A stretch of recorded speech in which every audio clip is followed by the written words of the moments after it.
গেল মাসে ইরানের বিভিন্ন এলাকায় হামলা চালায় ইসরায়েল। তেল আবিব জানিয়েছিল তারা ইরানের সামরিক স্থাপনাকে লক্ষ্যবস্তু করেছে। দেশটির পারমাণবিক স্থাপনায় কোনো হামলা হয়নি, যদিও বিভিন্ন গণমাধ্যমে দাবি করা হয় হামলায় ইরানের পরমাণু গবেষণা কেন্দ্র ক্ষতিগ্রস্ত হয়েছে। হামলার ঘটনার এক মাস পর নিজের অবস্থান পাল্টালো ইসরায়েল।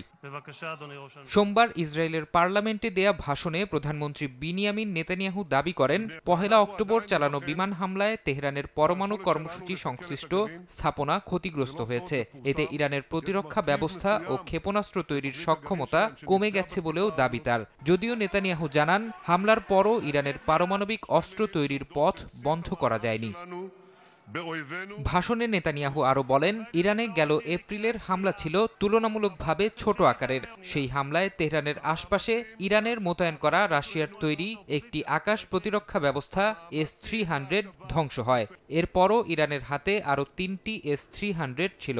তবে অক্টোবরের হামলায় বাকি ৩ আকাশ প্রতিরক্ষা ব্যবস্থাও ধ্বংস হয় বলে দাবি করেন ইসরায়েলি প্রধানমন্ত্রী। নেতানিয়াহুর এমন দাবির বিষয়ে মুখ খোলেনি ইরান। তবে সোমবার ইরানের পররাষ্ট্র মন্ত্রণালয়ের মুখপাত্র এক সংবাদ সম্মেলনে হুঁশিয়ারি উচ্চারণ করে বলেন, নিজেদের সার্বভৌমত্ব রক্ষায় যে কোনো পদক্ষেপ নেবে তেহরান, আর এজন্য কারো অনুমতি নিতে হবে না বলেও জানান তিনি। ফারহাদ চৌধুরী, সময় সংবাদ।